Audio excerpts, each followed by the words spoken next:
the Town of Mccandless meeting. I think Good you evening, should be good to everyone. go. Sorry. That's okay, no problem. Good evening. I should have asked if our AV people were ready. I apologize. Good evening, everyone. I would like to call to order the Town of Mccandless meeting of Town Council for August the 23rd, 2021.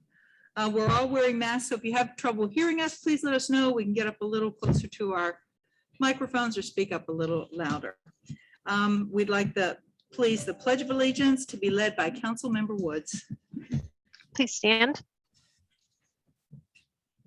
I pledge allegiance to the flag of the United States of America and to the republic for which it stands, one nation, under God, indivisible, with liberty and justice for all.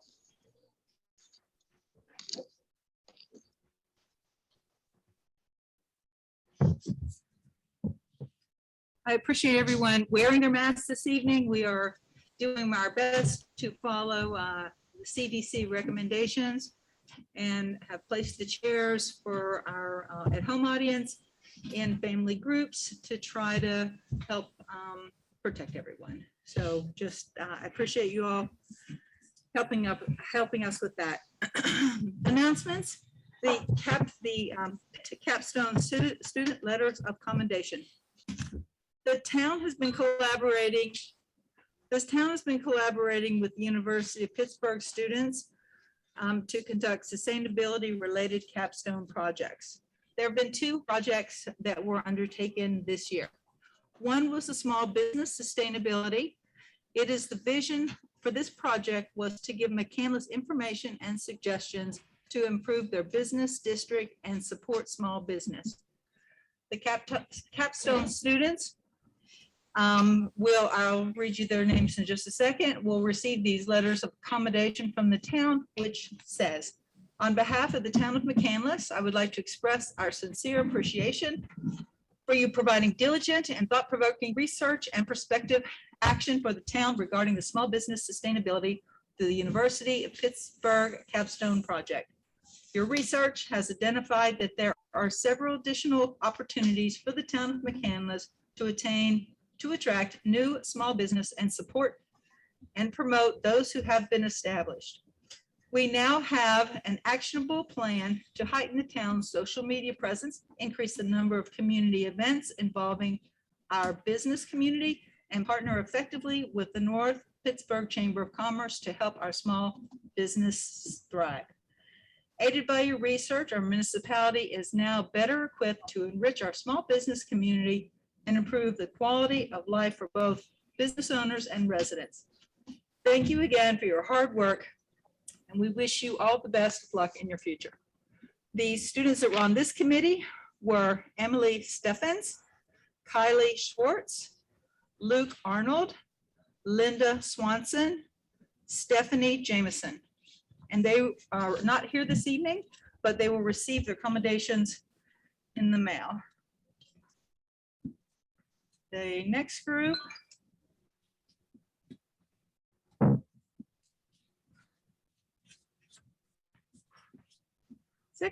the next group involved an eco-district initiative. It provided research and recommendations of what eco-districts are about and how Mccandless could become one of its own. The students that were on this capstone project will receive this letter of accommodation. On behalf of the Town of Mccandless, I would like to express our sincere appreciation for you providing diligent and thought-provoking research and a prospective action plan for the town regarding the implementation of an eco-district initiative through the University of Pittsburgh Capstone Project. Your research has identified what Mccandless residents are connected with water runoff, water and air quality, better pedestrian infrastructure, and more public transportation. Your findings will help the town address sustainable issues in water, air, mobility, and energy. Aided by your research, our municipality is now better equipped to evaluate the Town of Mccandless's sustainability certificate to platinum level in the future. We are currently gold. Thank you again for your hard work and wish you all the best of luck in the future. The 3 students that were on this initiative were Beatrice McDermott and Harissa Martinez and Mara Alpuredo. Pretty close. So thank you. We appreciate your hard work in partnering with us. The next announcement is that the Heritage Center will be having its A Night to Be Remembered football program September the 23rd. It's going to be held in conjunction with the NA Football Boosters at 6 p.m. Several past coaches will be present, and it will be followed by a tailgate party in the parking lot. Sounds like that will be pretty fun. December 18th is our start of winter celebration. On our website, you can see some more details about that. We'll talk more about that as it gets a little bit closer. I can't start talking about winter yet. And D, what council members are planning to, I just got this email today, something we have to address now, and I wanted to announce it here, and we can either take action on it here or under new action. It's not on the agenda. What council members here are attending the Municipal Leadership Summit in October? Who signed up? Can I see hands? Well, this is going to be easy. We have to, by September 3rd, appoint a delegate to attend the voting meeting there. And since I'm the only one going, is there a nomination that I am the voting delegate? So moved. Yeah, you guys okay? Well, I was gonna say, I can find out, because I know I was talking to them about, because I'm on the board going, but I have to figure that out with the details. They have to have it by the 3rd. Okay, Would you like to be the no, alternate? that's fine, yeah. Okay, all right, if that's okay with Yeah, that works. everybody. Okay, all right, done. Yeah. All right, that is all of our announcements that I have right now. So I will turn that in, and we are going to now call to order the public hearing for the Billboard conditional use. And our town attorney is going to do that. Thank you, President. RJ is, we're pulling up the applicants. I see Mr. Ferguson. Yep, we've got a handful of people that I need to put on screen here, so All right, give you me. just let me know when you're ready. Yeah, I've just got to find a couple more, I think. RJ, I don't think you're going to see Chris Adams. Okay. Let me, I'm gonna take it off the spotlight so that way everyone that's on video can be seen at the same time, hopefully. Sorry, Angela, you're the last one. Okay, let's see here. Do we have gallery view up in the town council room? If not, can we please switch the Zoom screen to that? We're good. Okay. Dwight, do I have anybody else that I need to put on screen here? I'm just. I think we have everybody. All right. Okay. Let's see, Mr. Ferguson, the hearing has been called to order. So Mr. Ferguson, if you could put your name on the record for the court reporter and introduce who is with you this evening for ease of reference moving forward. Yes, thank you very much. My name is Dwight Ferguson. I'm with the law firm Capardi Ferguson. Here on behalf of Pittsburgh Outdoor Properties, LLC. And with me tonight are two of the owners of Pittsburgh Outdoor Properties, James and Mitch Folks. Also with me is Brian Allmeter of Farringer, McCartney and Gray Engineering. Okay, very good. Thank you, Mr. Ferguson. You're welcome. Quick explanation as to what will happen, then I'll put a few items on the record and we'll go from there. This is a public hearing on the conditional use application filed by Pittsburgh Outdoor Properties, LLC. They are requesting approval for a billboard on property located at the intersection of Perry Highway and Vestal Park Lane in the town's C3 Highway Commercial District, currently designated as Allegheny County Block and Lot number 944-A-226. And the application is made pursuant to sections 1341.12 and 1313.11 of the codified ordinances of the town of Mccandless. The way we'll proceed is that we will allow the applicant to make their case. Then we will allow town council to ask questions. And then following that, it will be open to any public comments or questions. So anyone that intends to ask a question from the public or from Mr. Ferguson's team, anybody that may testify, I would ask that you, at this time, allow the court reporter to swear in anyone willing or that intends to testify. So, Ms. Ray?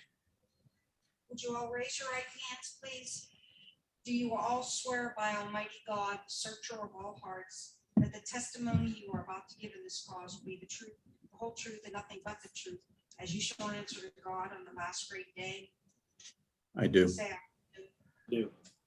Only say I do if you do. Okay, very good.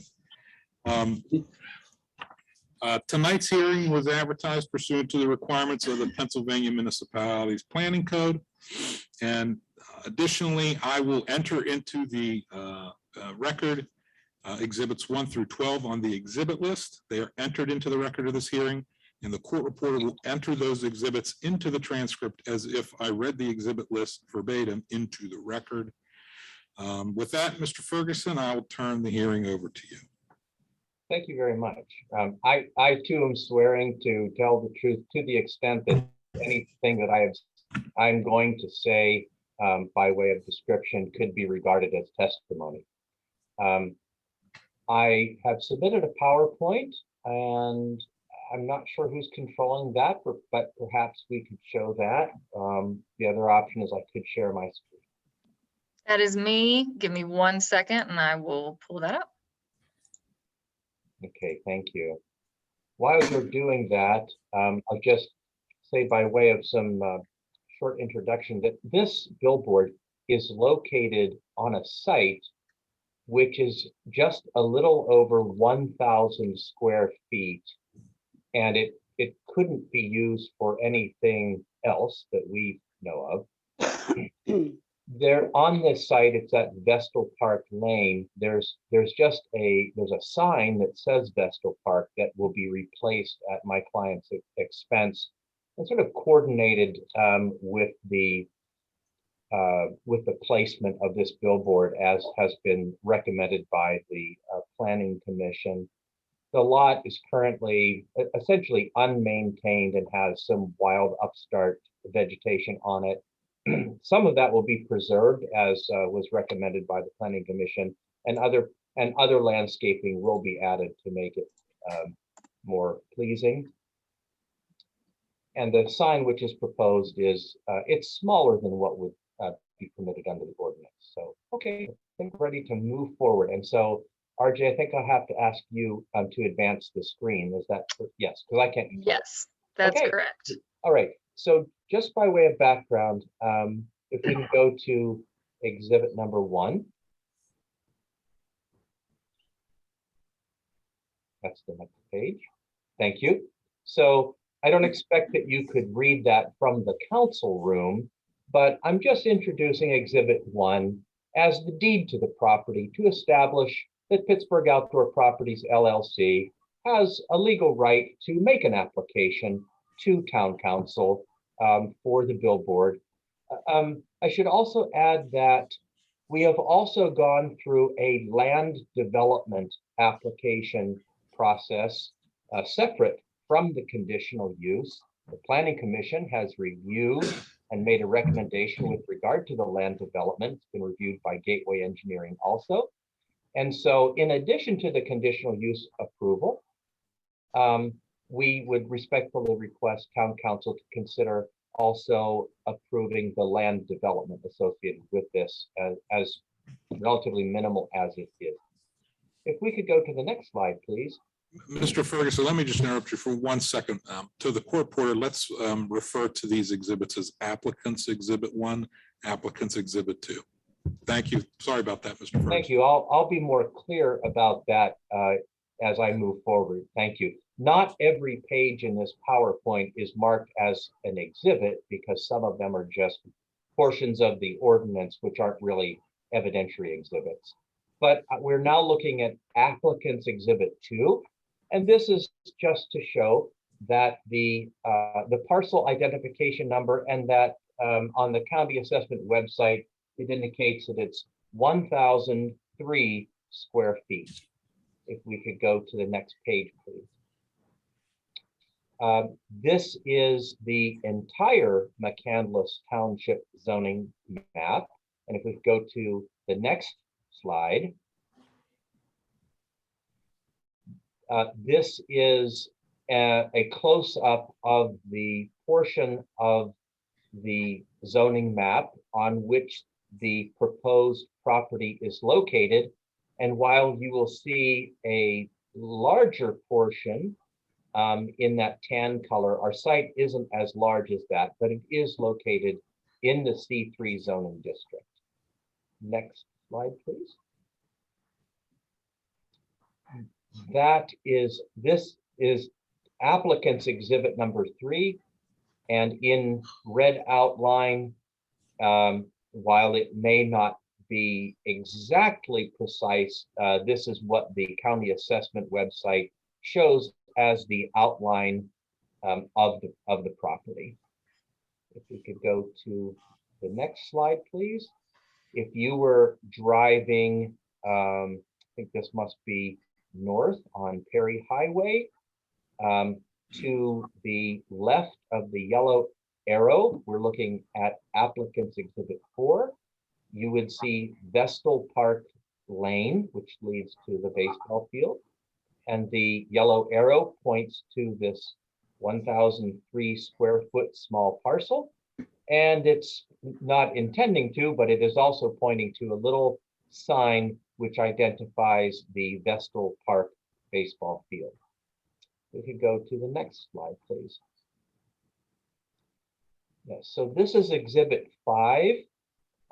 This also shows on the left of the ramp, you'll see the overpass there, and the proposed sign is almost right in front of the bridge abutment on the left there. But this is also intended to show that there is a lot of topographic separation of this sign from everything that's on the north side of Perry Highway by virtue of the raised roadbed for the ramp. We can go to exhibit 6. This is just another, this is an overhead view of the proposed location of the sign. And the 2 closest properties are number 1, which is Michelle's Dance Studio and Print Pro in that building, and number 2 is the First Commonwealth Bank. In this image also to the north, you can see a few residences, and there are more northward, but those, they would not be able to see the sign at all by virtue of the topographic separation provided by the ramp. We can go to the next slide. So this is just a provision, and the last slide that we looked at with the overhead view is applicant's exhibit 6, just for the record. So this is just the first, this is just kind of an introduction to the ordinance requirements. This is section 1341.12A2, which reads, advertising signs shall comply with all C3 highway commercial provisions and shall receive site plan approval. So if we can go to the next slide, we marked this as exhibit 6.1. And this is the site plan that was submitted. And you don't have to go to it yet, but the next slide is we've zoomed in on the salient portion of the site plan. And now I would just like to ask Brian Almeter if he would please just introduce himself and walk us through the proposed site plan. Sure. My name is Brian Almeter with Farringer McCarty Gray. This specific plan was submitted to the township on June 2nd, 2021. It was submitted with the site plan application and checklist, as well as the buffer and landscape plan and the application fee. And in general, what this plan shows is the location of the advertising sign, as well as the park sign that the applicant has proposed to construct at their cost. This is imposed on a survey prepared by MDM surveyors, and specifically located the signs in relationship to the property boundaries and site areas. What this plan attempted to do was show compliance with the conditional use requirements being located in a commercial district, the square footage, the no drainage or other improvements that would impact the property or adjoining properties. In addition, it does show the variances that were granted by the Township Zoning Hearing Board in December of 2020. These were requested by the Township's consulting engineer, Gateway Engineers. Could we go to the next slide, which is the detail, please? Thank you. So that's just an enlargement of the corner of the site plan noted as SD dash 1.0, showing the freestanding sign, the existing trees that were on the slope to the rear, as well as the proposed replacement sign centered on the column supporting the freestanding advertising sign. Okay. Any questions for Mr. Almeter with regard to this site plan?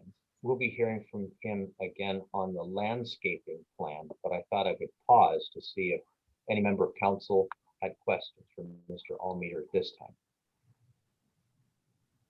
Mr. Smith is raising his hand. Yes, David Smith. Yes, just one question. I think now is probably the time where it makes sense to ask it. With where this sign is being proposed and with its size, is it going to impact any lines of sight for any of the traffic either on Perry Highway or Vestal Park Lane?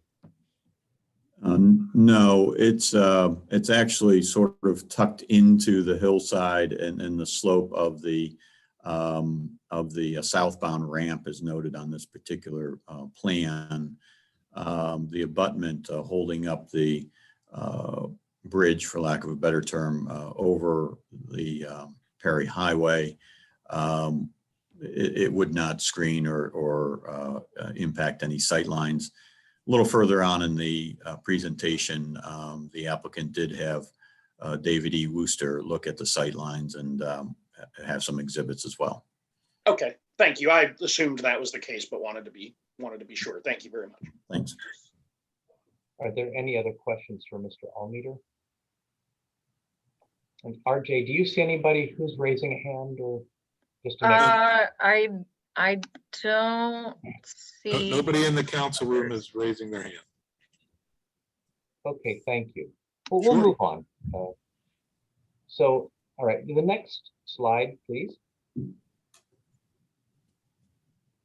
So this is simply, as you would recognize, it's the table of uses, or a portion of the table of uses in the town of Mccandless zoning ordinance. It's listing advertising signs as a permitted use in the C3 district. We understand that town council and staff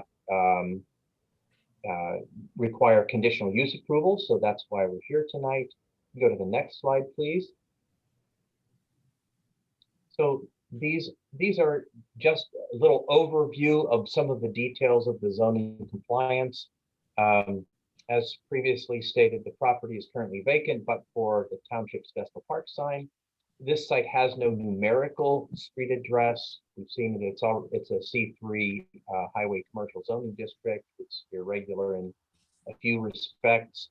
While the property is owned by Pittsburgh Outdoor Properties LLC, the intended lessee is Steel City Billboards, which is also owned by the Folks family. The proposed use is a single-sided freestanding billboard.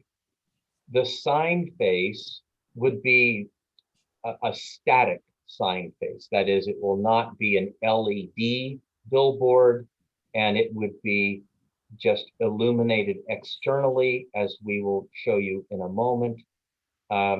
It will be 28 feet. The ordinance permits a 35-foot structure, and the sign face area is 180 square feet, which is smaller than what the ordinance permits, but it's appropriate for this smaller site.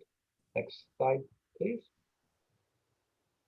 Okay, so this is section 1341.12, which are the specific requirements for advertising signs, and I won't read those to you now, but we'll walk through each of those individually. Next slide, please. Okay, so this is that the same? I think that's the same. There, we have it twice. Let's go to the next one, please. So, so one of the criteria is it says you can't be more than 200 square feet. This is 180 square feet. So the first criteria was, as it says, no larger than 200 square feet and shall be landscaped with year-round materials to screen the sign support. And so this will show you how we've arrived at the 180 square feet from this engineered drawing of the billboard. Mr. Folks is available to answer questions about any of the engineering, but the zoning ordinance criteria, as shown here on applicant's exhibit 7, shows that the height is 18 feet of the sign face, not the structure, and the width of the sign face will be 10 feet. We can go to the next. This is simply a detail from applicant's exhibit 7, in which I've enlarged this engineered drawing of the sign to highlight those dimensions which might not have been visible on the applicant's exhibit 7. All right, if we can go to the next plan. This is applicant's exhibit 8, and here too we have the entire plan. And on the next page, perhaps you could go to that. That's the detail of the landscaping plan. And I will again ask Mr. Allmeter if he would please explain to town council the details of this landscaping plan. Sure.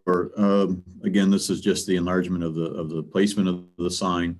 The circles, not the dash circles, but the solid line circles are proposed trees. The intent of this was to in-frame the sign itself. We're proposing one river birch to the left of the sign, 2 red buds to the rear right of the sign. We were in framing the sign itself with 2 dwarf Alberta spruce trees, And then at the base of the sign, we propose 9 cotoneasters, which would be a solid green base at the base of the park sign that's being constructed. The intent is to, as noted, screen the structure of the sign itself, both the freestanding sign and the park sign. Thank you. And did you respond to a request of the Planning Commission to substitute some of the originally proposed species with local species which grow naturally in the area? Yes, we did. I will say that the cotoneaster, there was a comment from Planning Commission on the nativeness of that species. We're willing to substitute it if necessary, but we felt that this was the right plant for this particular situation. Okay, thank you.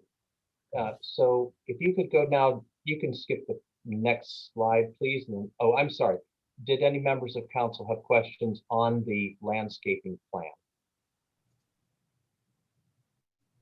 Can I ask questions? Yeah, Council Member Schweiger. So is someone gonna be maintaining these trees pretty frequently, just because river birch trees get pretty big? And I'm just imagining this is gonna eventually take over your billboard sign. Yes, the answer to your question is yes. We have 11 locations throughout Allegheny County, and all of which, we have landscaping at most of them. Some don't allow that, but yes, we'll be maintaining the landscaping here at this location year after year. Okay. That's it. President Zachary. I just looked up cotoneaster because I'm not familiar with them, and it says that they're invasive. Can we get something that's not invasive? Yeah, there are certain species of the cotoneasters that are considered invasive species. This specific one I don't believe is, but again, we can work with. I know the Planning Commission was working on an invasive species list. The EAC is working on that. Unfortunately, we don't have that yet. Could we just do something native? Our park is really struggling with invasive species right now. Not so much the town, but the North Park. And I would greatly, while we cannot require you, I would consider it, I would appreciate if you would go with something, a native species. Oh yeah, no problem. We will select Thank you. species. Okay. I may have bumped the slide either forward or backward. I apologize. Can you just tell me which way you want this to go? We want to go forward. Okay, all right. I think this might have been the next one, but let's see. All right. Okay, go back one. That was Okay. Go back one. We're eager to be done too. So I was going to suggest for town council's consideration that perhaps as a condition of approval, we would submit a planting list, and we would specifically represent, perhaps even cite a source that would indicate that the proposed planting was a non-invasive and a native local species, and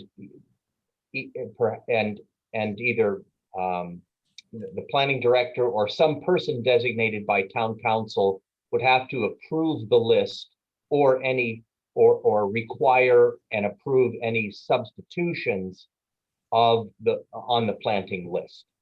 That's just a suggestion so that we feel that the concerns that have been expressed would be adequately addressed in the board's decision should it be approved. Okay, RJ, if you just go forward 2 now.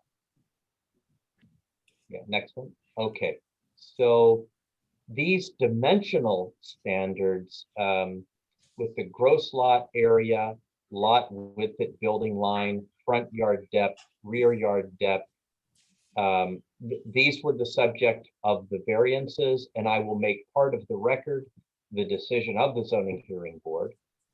And with regard to the buffer yards, our plan shows buffer yard D because we are not adjacent to a residential district, and we're adjacent to street rights of way on all sides. Height and has been covered. If we go to the next one, please. Okay, thank you. So this is the same detail from the engineering plan, which was applicant's exhibit 7, that shows 28 feet overall height, ground to top of structure. Next, please. This is applicant's exhibit 9. It's just intended to be a visual mock-up representing the height of the sign in relation to the bridge. Planning Commission expressed some concern about the top of the sign being visible from the bridge abutment, but will be about 2 feet lower than that, and no landscaping or the Vestal Park sign are included in this representation, although they will be there. This is only to demonstrate the perspective of the size of this sign on this site. Next slide, please. Okay, so this is the criteria for section 1331.03 road access. It requires that access shall be from an arterial or collector road. So we put the definitions of those two terms as found in the Mccandless Township, the Town of Mccandless zoning ordinance, of an arterial street and a collector street. And while I think it's indefinite as to whether Vestral Drive is simply a driveway on a township property, which is 33 feet wide, it's right of way, which is the width of a township street. It's probably been used by the public for 21 years, and it's certainly been maintained by the public. It isn't certain to us whether it's considered a street, but certainly Perry Highway meets the definition of an arterial street. So we believe that would be the basis of our suggesting that it meets that criteria. Next slide, please. So this is not a complete copy of the Town of Mccandless zoning hearing board's decision. That's a public record, but it does show the bullet points specifically describing the variances that were granted. And so this is applicant's exhibit 10. And for the record, we'd like to make sure that a complete copy of the Town of Mccandless's zoning hearing board's decision is part of the record. I can supply that if necessary. But if we go to the next slide, where we showed specifically what those variances were, when we went to the zoning hearing board, in most cases, the setbacks would have, from one property line to the other, would have actually pushed it out beyond the opposing property line. Next slide, please. Now, this is applicant's exhibit 11, which is the base survey done by MDM. Just want to include that because it shows the actual front, rear, and side yard setbacks that this sign is proposed to have, which is consistent with the decision of the Town of Mccandless zoning hearing board. Next, please. That's just a detail showing each of the setbacks. in accordance with the decision. Next, please.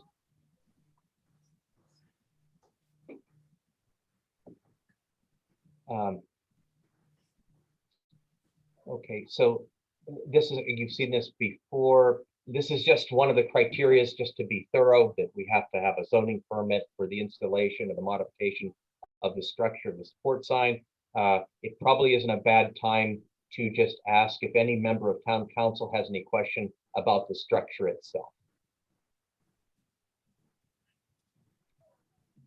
There are no hands raised in the meeting room. Okay, I believe Mr. Smith. Yeah, me again. This is a combination question between the structure and the lighting. It's going to be exterior lighting. Are there going to be any lights at the top of the sign shining, downward, or are they all going to be up shining lights from the ground or the bottom of the sign? We are moving to illumination next. Oh, okay. There will be a single LED sign that has, I forget what the word is. Hold on, I'll tell you. They have shields. I mean, they're tiny LEDs, many LEDs, but they have shields on them. And it will only be on the base of the sign shining upward. Okay. Mhm. Thank you. Okay. Any other questions about the sign structure? Okay. We'll just move on then. Mr. Folks, would you walk us through this, the next exhibit, please, which is applicant's exhibit 12.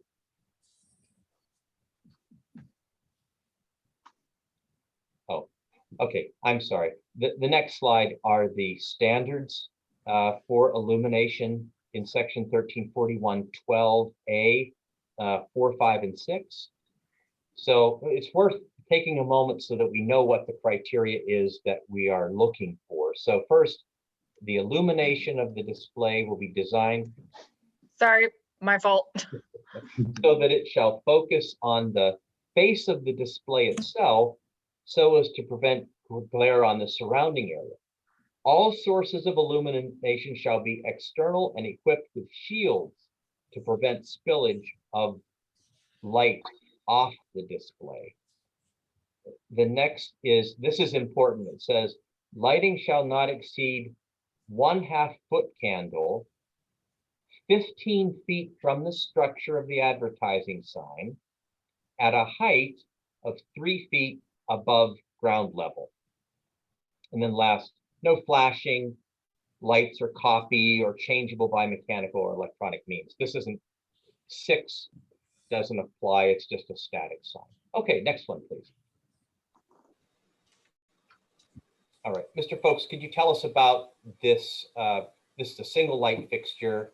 Can you tell us about this, looking at applicant's exhibit 12? Yes, Mr. Ferguson, thank you. Yeah, so if you look at the bottom of exhibit 12, where it says light pole, the pole will be attached directly to the catwalk. And you can see, refer to the image to the left. That's basically how we will attach the pole and the light fixture to the billboard structure. And you'll see that the light, this Cree LED light, is facing upwards towards the sign face itself. Okay, next exhibit, please. This is a detail of the light fixture and the shields. Can you tell us about the shields that would be placed on the LED lights within the fixture? Yeah, so essentially what we have here are, this is a rear shield that will be behind the LED fixture of each LED light. So basically what this will do is to prevent any kind of glare from behind the structure when looking at it, and it's going to be facing it all, directing all the attention of the illumination directly on the sign face. And we're also going to add a second side shield to prevent any further spillage or glare to the east of the sign towards Perry Highway. And so could you just, so the shields which are shown in the exhibit, applicant's exhibit 13 detail, I think it's actually a detail of applicant's exhibit 12, but we'll just call it applicant's exhibit 13 detail. So the additional shield that you're adding, how is it different than these shields that are shown on the individual LEDs within the light fixture? Yeah, essentially, you see all of these here, these individual tabs are all on the one direction of the light towards the back. What we'll have is like a single shield that will be on the right side of each fixture to prevent that spillover. Okay, this will be external to the light fixture, is that correct?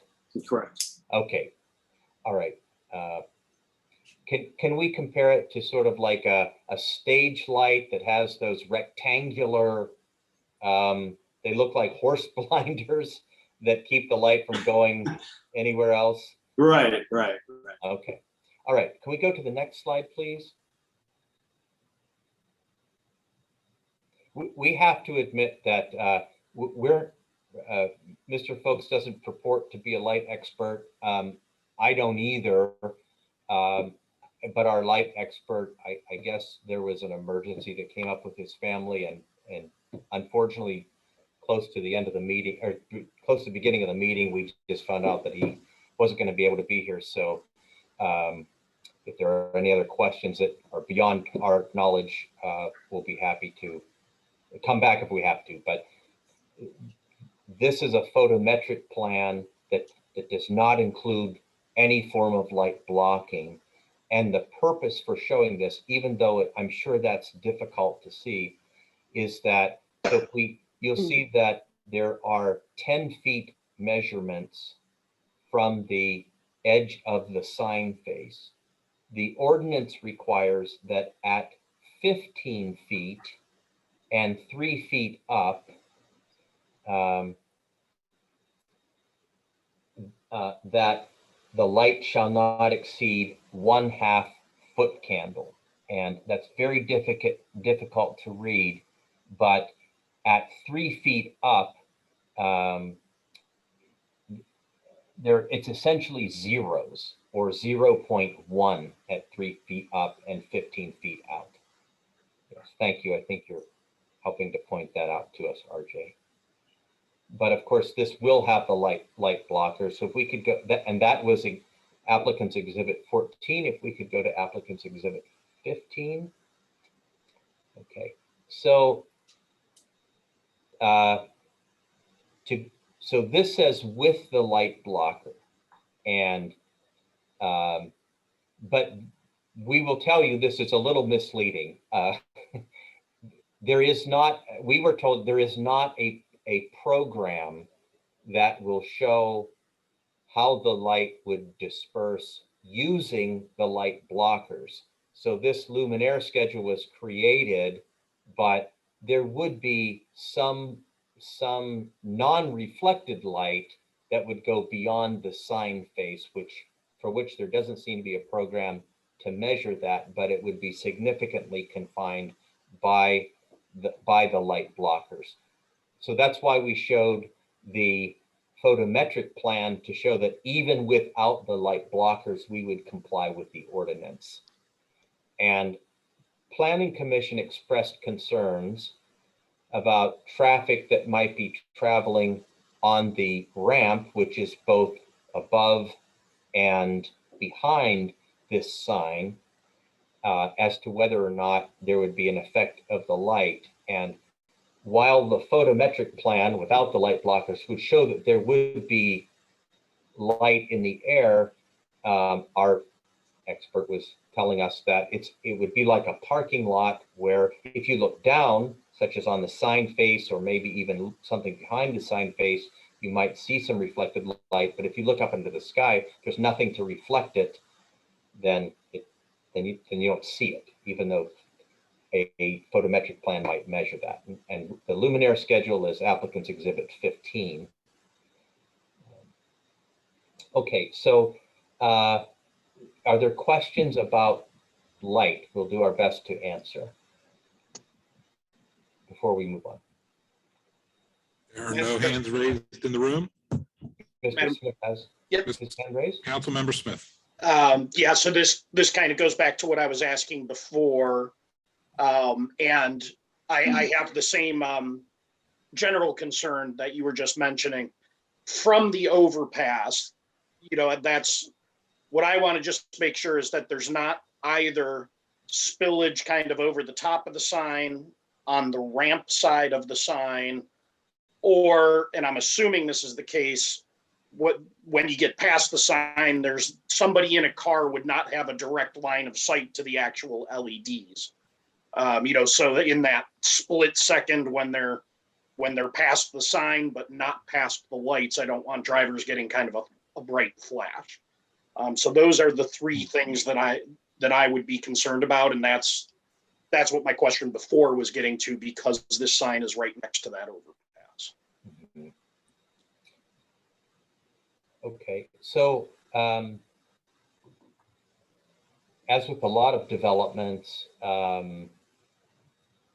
sometimes there are post-construction evaluations of the conditions. That often occurs with things such as traffic and light that could justify additional mitigation.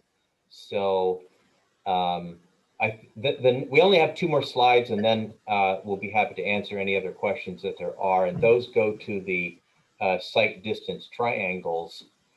But, you know, council could consider a condition that asks perhaps the township engineer to evaluate the illumination of the sign post-construction and require any recommended remediation should the township engineer determine that any undesirable condition was created by the illumination.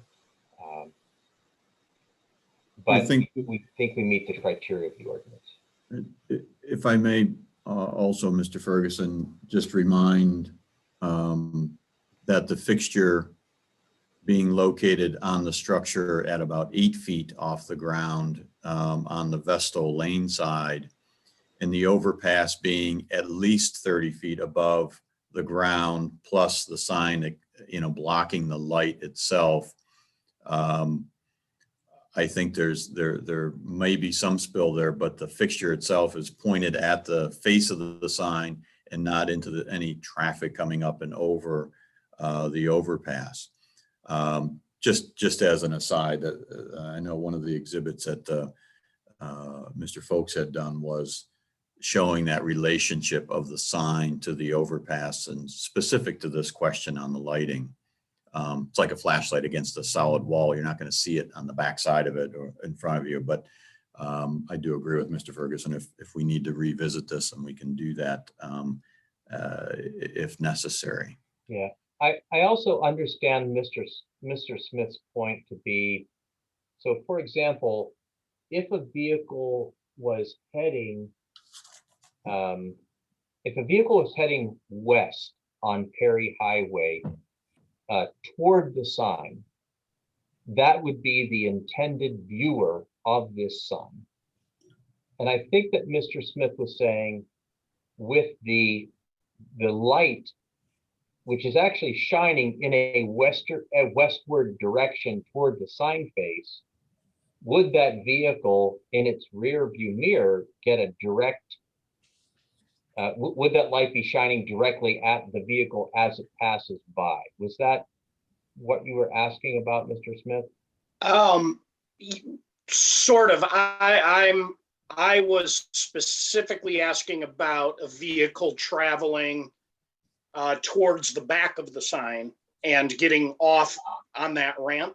Okay. So they're approaching the sign from behind, and you know, if there's any light spillage over the top, or perhaps to the driver's left of the sign, you know, between the sign and the ramp, That those were the two areas of a concern. And then the third area was, and like I said, I couldn't imagine this would be the case, but I wanted to make sure it was, that once that driver, let's say they're in a huge truck, once that driver clears the actual sign, the face of the sign, I don't want them having a split second where they're getting flashed with a direct beam from those LED lights. Yeah. Like a direct line of sight to the actual LEDs themselves.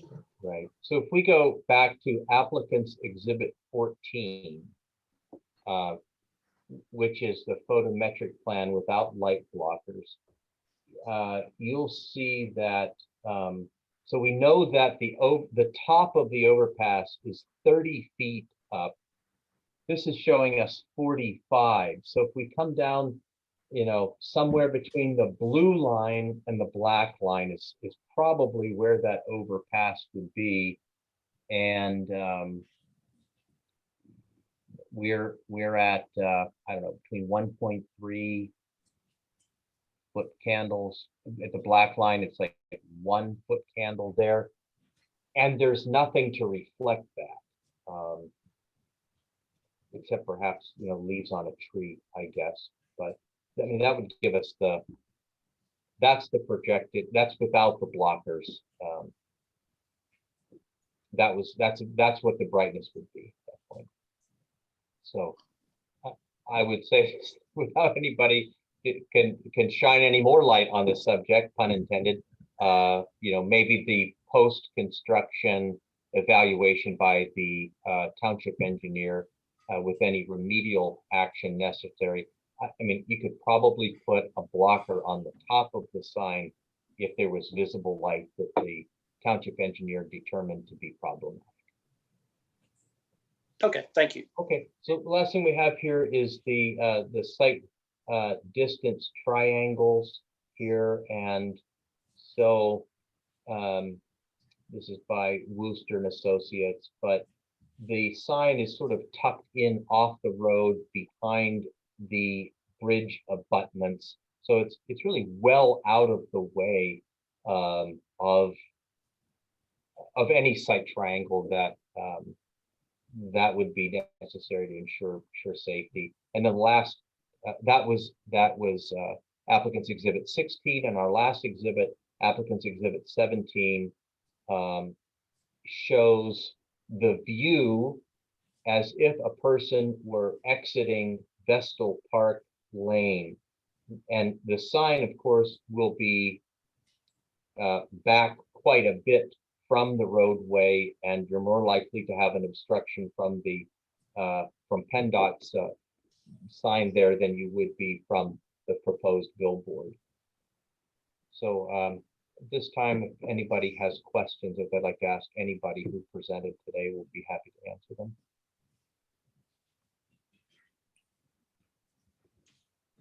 Mr. Ferguson, do you have any other testimony or evidence you'd like to submit at this time? Oh, we don't. Thank you, Mr. Slifter. Sure. Okay, Town Council, any comments or questions at this time? Seeing no hands in the room, no waving on the Zoom screen. Now we'll move to the public comment. If there's anybody in the audience, either online or in the room, that would like to make a comment or question, please, let's do in the room first. If you're in the room, you can come forward. If you are on Zoom and have a comment or question, please enter your name into the chat box and we will call you up.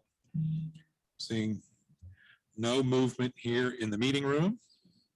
Do we have anybody signed up in the chat box? I have not yet received any messages to make a comment on the public hearing.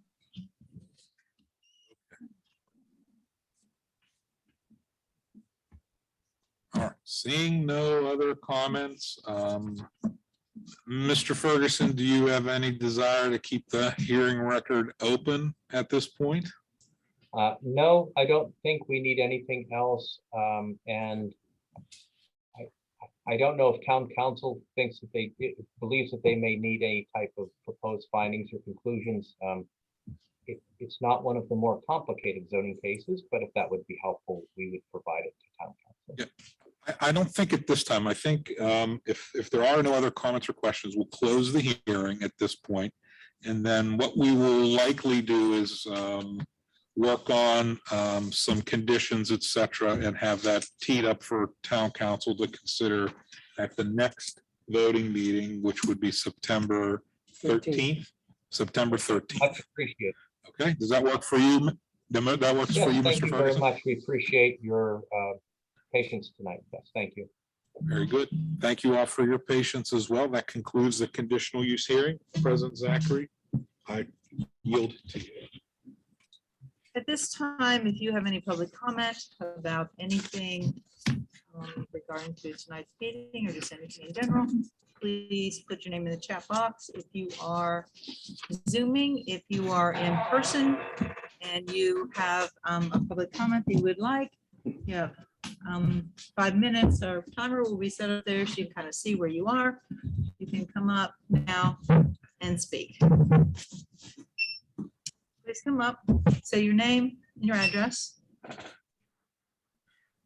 Hi, Brian Wright, 10061 Oak Ridge Drive, Wexford 15090. So I know at the past meeting, many issues were covered in regards to the rezoning of the Marwat property. Many safety issues. One thing that wasn't covered in much detail, I just wanted to briefly touch on was when the plan was presented, the developer referenced other R3 zones within the township, and this perhaps this rezoning perhaps being consistent with those other R3 zones. And I believe one of our neighbors actually sent an email to one of the council members, and he took the time and effort to actually drive through or drive to every other R3 zone within the township. And the one thing he was pointing out that was every other R3 zone within the township had ingress and egress in either direction from a road that did not go through a neighborhood. His conclusion was that not one of these properties had a main traffic pattern that would go through an established neighborhood. So I just wanted to make sure that was added to the record that, perhaps that rezoning was, in addition to all the safety issues that have been brought forth, that it was actually perhaps not consistent with the other R3 zones within the township. That's it. Thank you. Thank you. Anyone else? Anyone on Zoom? I have one person that signed up for general comment earlier. I haven't gotten any additional signups. Yeah, will you put them on, please? Sure. Give me 1 second and I will find her.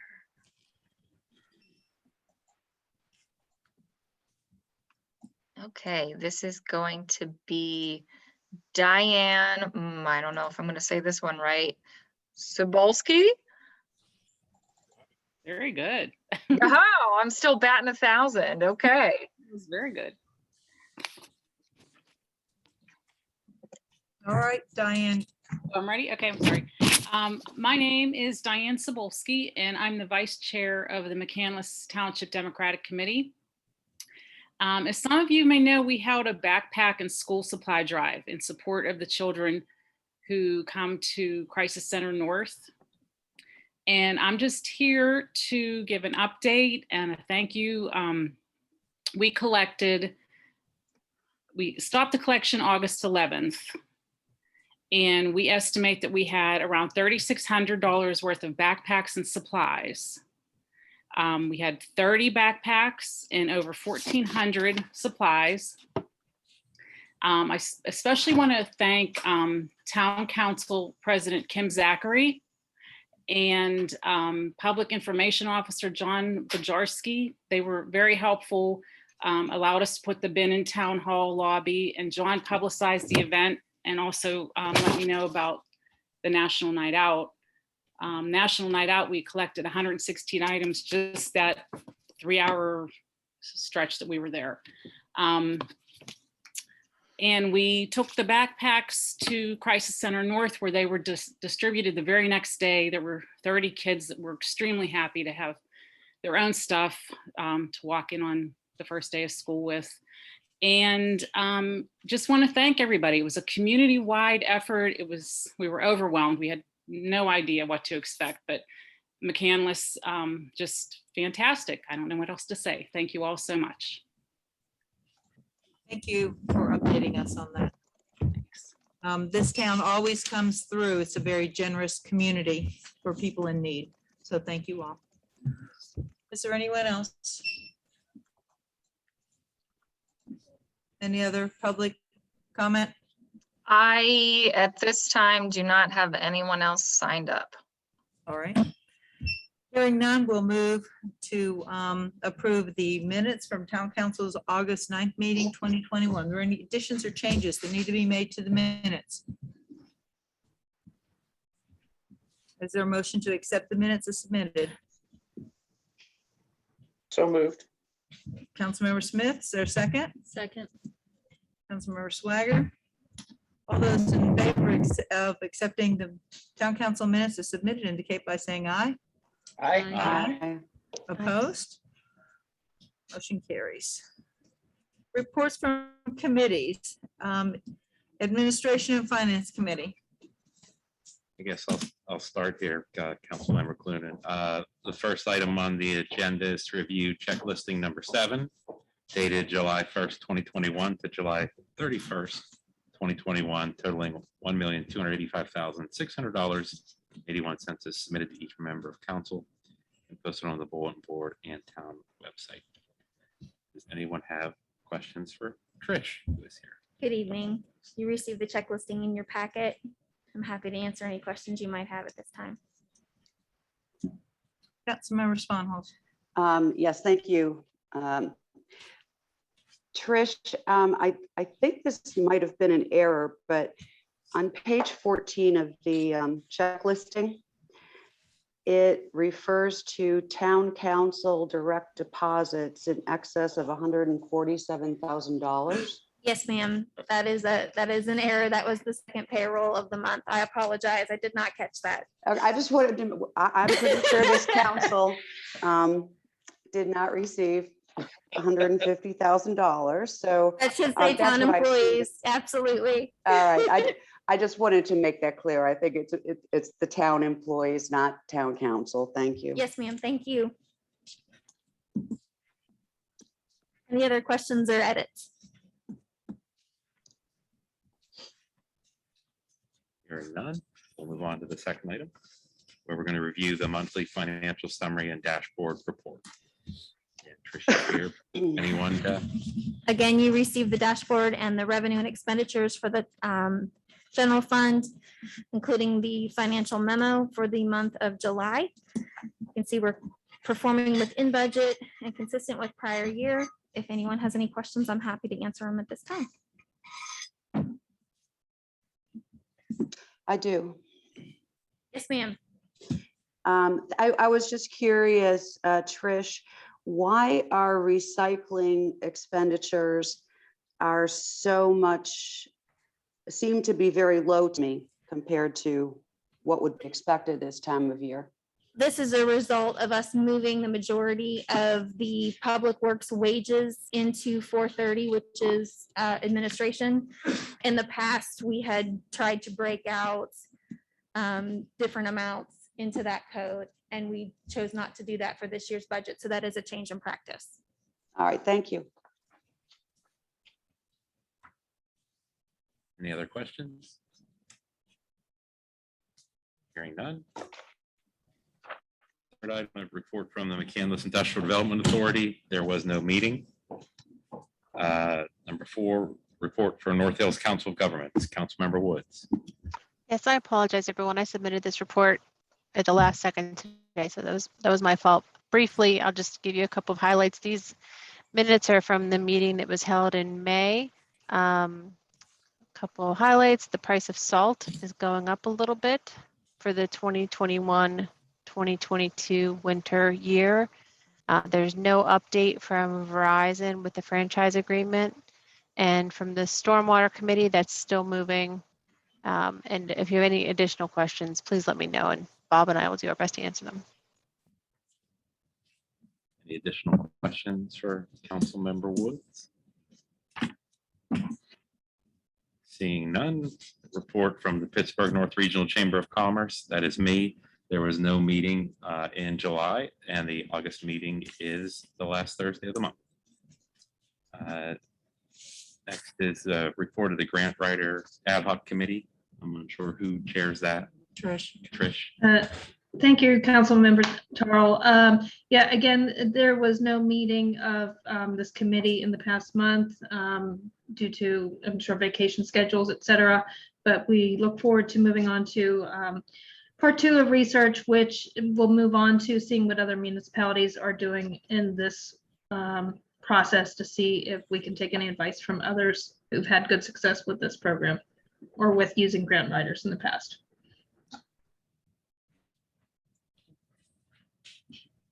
And that's all. Thank you. Thank you. Any further questions? Number 7, report of the Budget Committee. I know we have a Zoom call tomorrow afternoon. That's the date we have there. And that concludes my committee reports. Planning and Zoning Committee.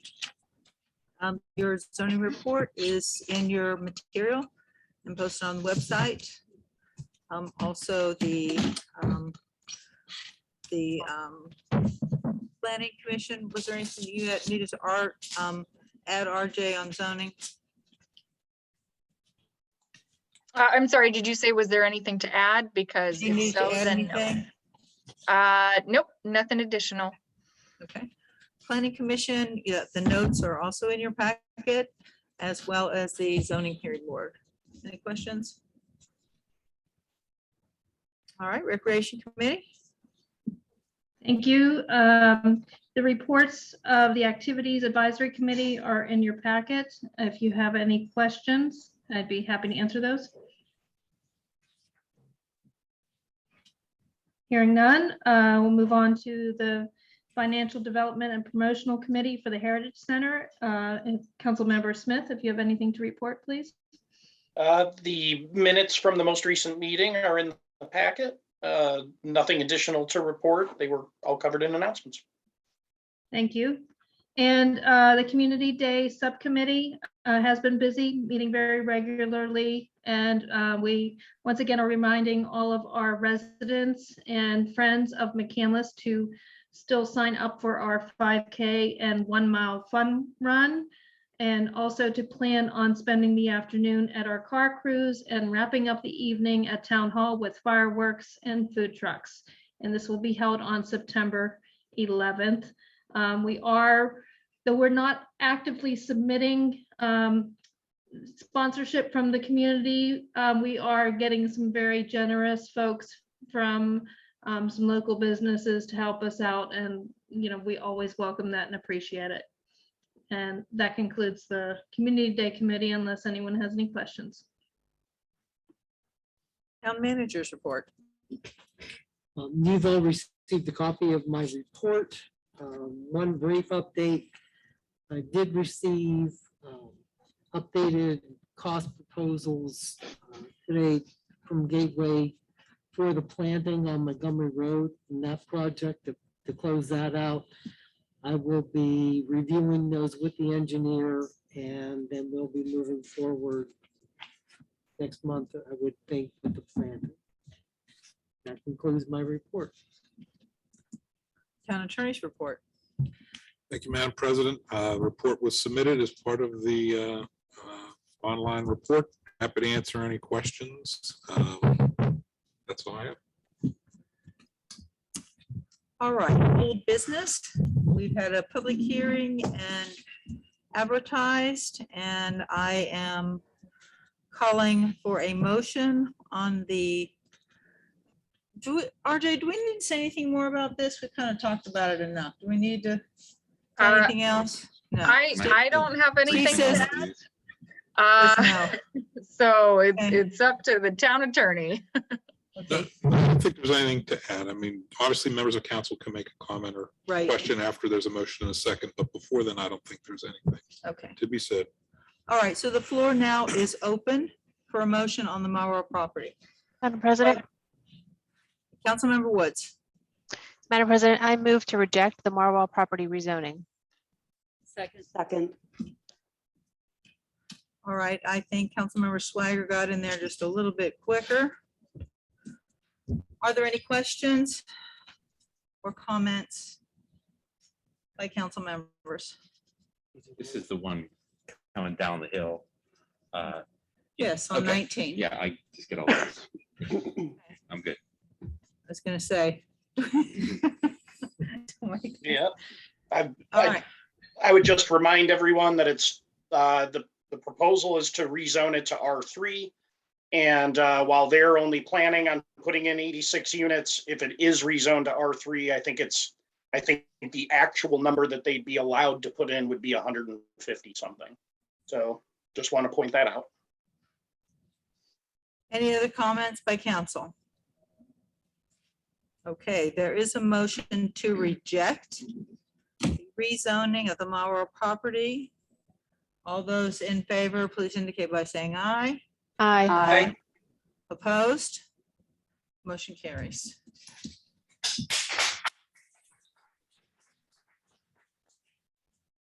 The next item of business is for the land development application of Pascal Place Garden Apartments. RJ, do you want to comment on any of this? I believe the applicant is on Zoom here, but maybe their representative is in the room. So Mr. Victor is in the room, RJ. okay, so I'm not sure if he has any additional presentations. I didn't receive anything ahead of time. The only thing I really have to mention at this point is there was a staff report in your meeting packets, and that includes, you know, the information about the one modification request regarding the wetlands setback for the elevated deck. I believe that the latest engineer's review letter has determined that all of their, you know, technical information details are compliant with all of the town's regulatory ordinances regarding stormwater subdivision design, you know, all that good stuff. So if anyone has any more particular questions for me, I'm happy to answer them. But other than that, you know, I could turn it over to Mr. Victor if he has anything to add. Good evening. My name is Stephen Victor from Victor Wetzel Associates. And no, I don't have anything else to add. I think we've presented all the information, and as stated, the staff and engineering reports point out that we are ready to have you take action on the plan. I did have a couple of questions, actually. Please. I know we were waiting on the geotech report. Is that back yet? It is not. Okay. We've scheduled the drilling for that. The initial drilling was done, and we're going to do additional drilling for it, just as a follow-up to that. But we'll be happy to provide a copy of the report when completed. Is that phase 2 testing you're talking about? Basically, yes. Okay. Yes. All right. I had just remembered that was kind of recommended in planning commission. I had forgotten to ask about this last time, so I apologize for asking about it. I had a couple more questions that I thought I knew the answer to, and I couldn't find where I wrote them down. So I want to please ask you, this is 22 units, correct? Correct. And there are 1 or 2 bedrooms in each unit? 1 and 2. It's a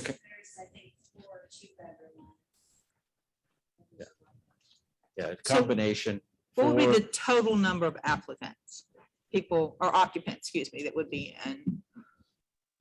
Well, that's difficult to tell, because if someone was a married person, couple, they might have a 1-bedroom unit. Okay, so If they are a married couple and they had children, which we expect none of that to happen, but if they were, with a 2-bedroom, they could be 3 or 4. But if I was to just be honest, what we expect is there will really only be 1 person per apartment. The reason for having the 2 is the 2nd bedroom provides additional space for an office type space or workout space or other, you know, personal space, not so much necessary for the bedroom itself. So you don't have a total number of occupancies, just on how many bedrooms are there in the whole place? 26. Thank you. 22 units, 4 of which are double. Okay, So that would give us 26. perfect, perfect. Okay, and is it going to be 100% occupancy of semi-independent individuals? That is the target, but as worked out with the, rephrase that. All but one are the target. One of the units will be held for we'll call it a superintendent for the management of the facility. This is not a care facility, so they're not there to provide personal care or guidance of any means, but just to manage the facility itself. So that will not be that independent person. The other 21 are desired to be, and dependent upon, that's who we'll be marketing to. And this item was fully discussed at the zoning hearing board, and it was discussed as to the number of units that must be that type of housing. And what was that number? Quite honestly, I don't remember. Maybe, was it 7? I think RJ would be able to address this. RJ probably, yeah. And the reason I ask is because we've limited the parking spaces based on the premise that most individuals are not going to be driving. Correct. But if indeed all the occupants are not semi-independent, then those people are going to be driving. Correct. So, Well, maybe RJ. I can jump in here if remind me that's what we said okay. about this. Yeah, I believe that the zoning hearing board decision was if the tenant balance shifted so that there were less than, or if there were more than 9 traditional tenant units being rented, basically, then that could trigger potentially a re-review of the parking based on whatever the current zoning ordinance enforces at that time. So that would be something that we could essentially enforce through, if for some reason they were out of compliance, we could pursue a zoning notice of violation if they, refuse to reevaluate. There's really not much room though to change that. Every little space on. here Well, is I mean, taken up. that's, I guess if that were ever to occur, it's hard to say exactly, what our parking requirements might be at that time. Right now, we have 2 parking spaces per apartment unit. Again, I don't want to speculate because, things can certainly change with how car ownership works in the future. But, that's essentially what it says is they need to submit some sort of parking study at the very least. And then we have the right to approve whether it's satisfactory or not. Whether somebody is able to comply with that, whoever owns the building down the road, that's really incumbent upon them to figure that out. Okay, so we have 30 spaces and 22 units. Is that right? Yes. Okay, okay. Something else, and this is a little off the wall, but I try to think of everything that can when we look at these is driverless cars. One of the big advantages of those is that they're going to be able to help people who cannot drive. Yes. So I just feel a little concerned about the parking. Well, we had that discussion at the zoning hearing board, and just like RJ was saying a second ago, your code is geared to expecting 2 people per apartment and them each having a vehicle. I think that is changing in the profile for the rental market, and also the fact that we will have driverless cars. The world is talking about how there won't be the need for individual ownership. If there are driverless cars, you will belong to basically a club in which there'll be 1 car that will serve 10 people. So this is not driverless cars does not mean everybody is going to own a car. Driverless cars mean there will be more car sharing. I don't know about your car, but my car sits idle 99% of the time. I use it to drive to work and I go back home and then I come here. We will think differently about cars when we have driverless cars. Thank you for answering my questions. This has been kind of coming along for a while and I'd forgotten some of the original facts because it was so long ago. So thank you. Are there any other questions from council members? All right. Hearing none, would anyone like to make a motion on this land development application? I'll just note that there's the motion is to approve, reject, but also to approve or reject the modification request in the same motion. So just wanted to make sure we were Do we clear need to on that. tease those out, or is it okay to do it all in one? Yeah, we could do it all. Okay. And that's for the deck, correct? The setback for the deck? That's correct, Councilman. Madam President, I'd like to make a motion, but I have one question before I do. The contingency with the parking that RJ mentioned, is that caught in the language of this motion as being identified in the planning and development staff report, or do I have to work that into the language of the motion as I read it? I can answer that. It was actually a condition of the zoning hearing board voting approval that they had a different required parking ratio. So that is all part of the official decision and, legal findings of that zoning hearing board. Okay, so I don't need to try to work it into a vote. It does not need to be included in this approval motion to still be enforced. In that case, I would like to take the next 5 minutes to make a motion to approve the land development application for the Pascal Place Garden Apartments submitted by K-Man Properties LLC, located at the intersection of Blazer Drive and Mccandless Drive, block lot 945-C-297, contingent upon all items being addressed as identified in the Planning and Development Staff Report dated August 10th, 2021, and Town Engineers Review Letter dated August 6th, 2021. Plan approval includes approval of modification request number 1 as identified in the attached staff report. Second. Councilmember Swiger. All right. Any other comments, questions? Second chance. Okay. All those in favor, please indicate by saying aye. Aye. Opposed? Motion carries. Thank you very much. We appreciate it. Thank you. All right, next order of business is a motion for Village at Marketplace. And this is the easement approval that we had to do with the Sipple Enterprises. So the floor is open for motion. Councilmember Clunin. I move to approve ordinance number 1517, an ordinance of the town of Mccandless, County of Allegheny, Commonwealth of Pennsylvania, conveying to the Village at Marketplace LLC a temporary construction easement and permanent drainage easement across property located at 9955 Grubbs Road. Second, Councilmember Swiger. She's quick on the draw tonight. Any Yeah. questions about this? All right, all those in favor, please indicate by saying aye. Aye. Opposed? Motion carries. All right, new business. This is on the Walnut Courts. This is that lot line that they do after they build all the condos and then they have to go in and split them all up so people can buy each one. So summary? That's it. Summary. Yep. All right, is there a motion? Make a motion.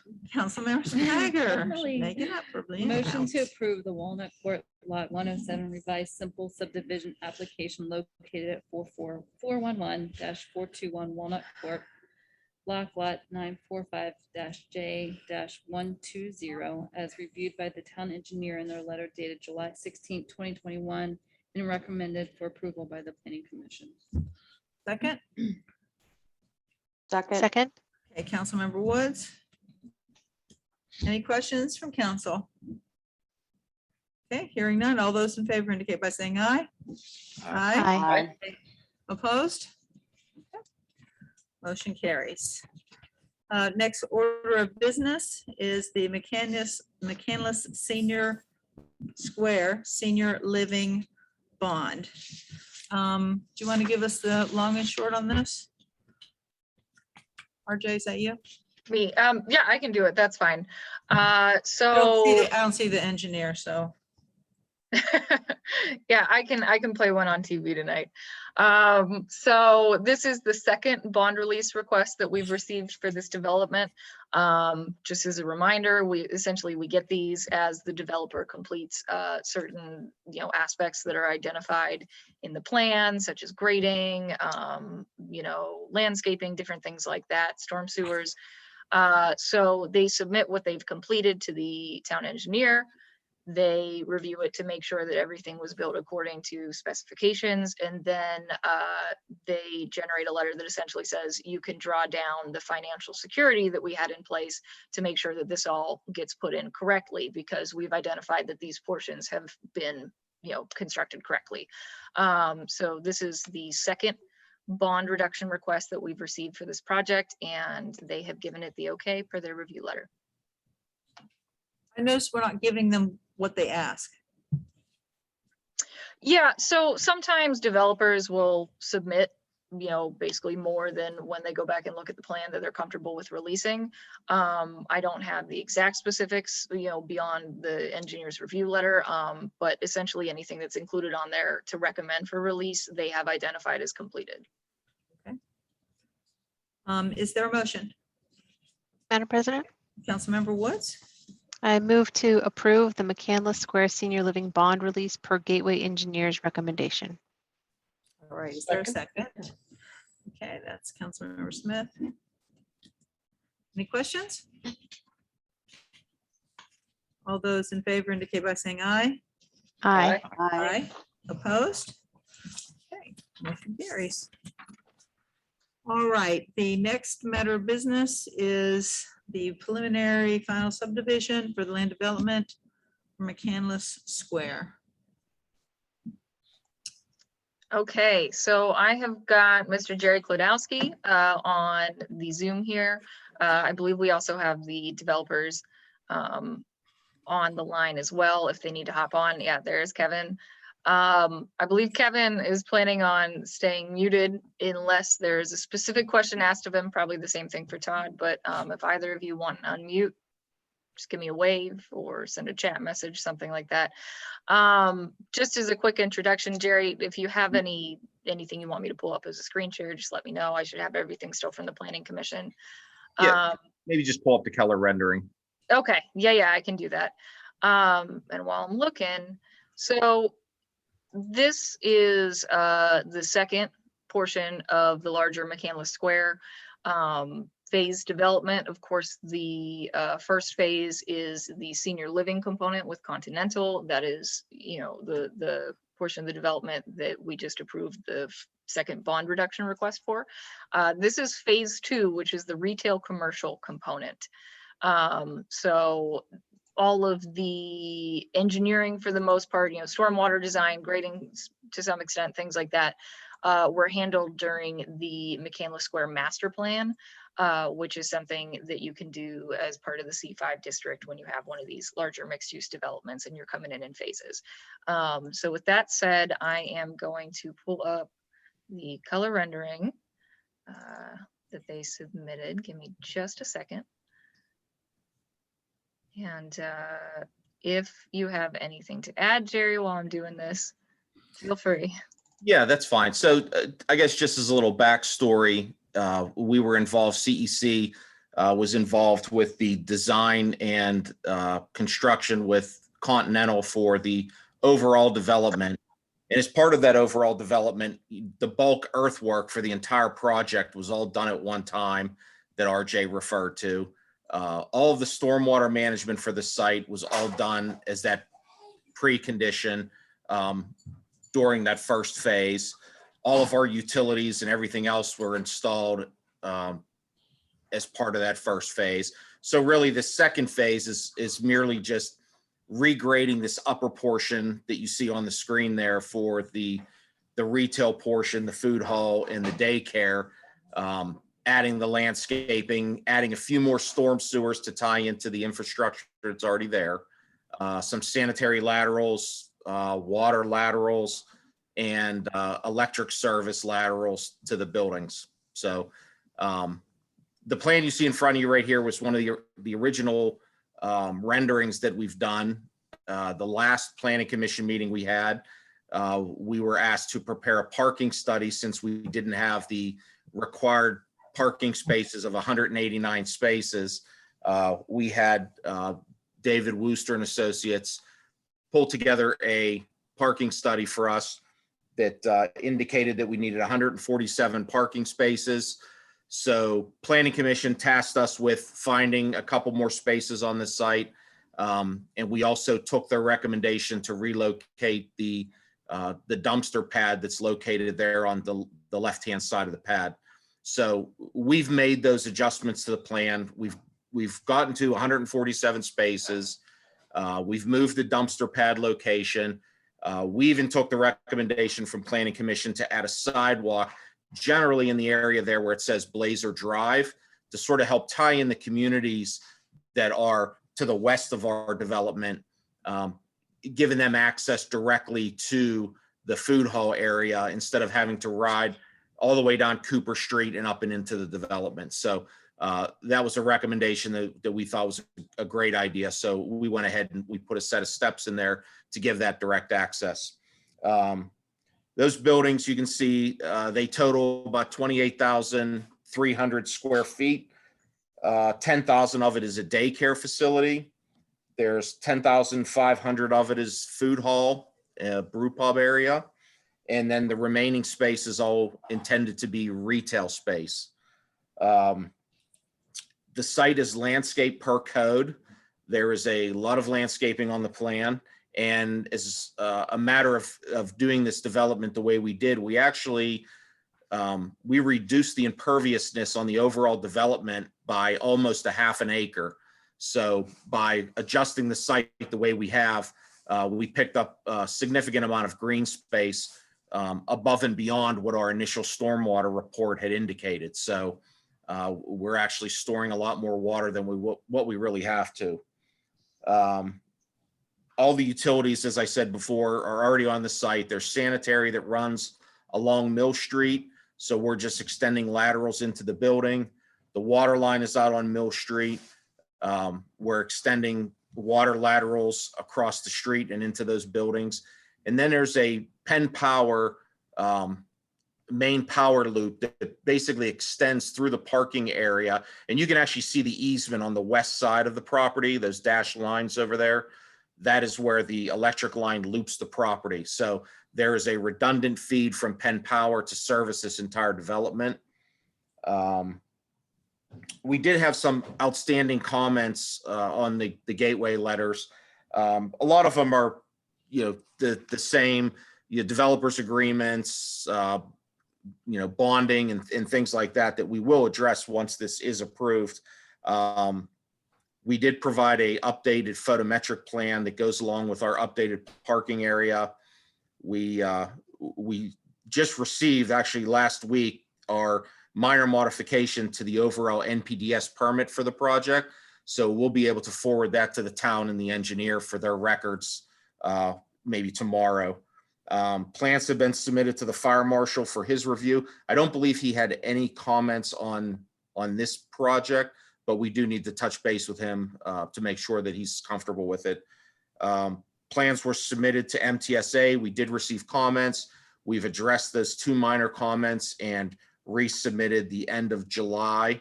So we should be expecting some type of an approval letter from those folks. So that's pretty much the rundown of what's going on here. So if anybody has any questions, I'll be happy to answer them. Jerry, I just wanted to add really quick regarding the fire marshal section. So I think when this plan came in, we were transitioning because our longtime fire marshal was moving on to a new position. I did have our building code official take a look at it because he's also certified for the fire code aspects. He didn't have any concerns. He just mentioned keep an eye on how far away the fire department connections are and locations of fire hydrants and all that. But should be good to go with that.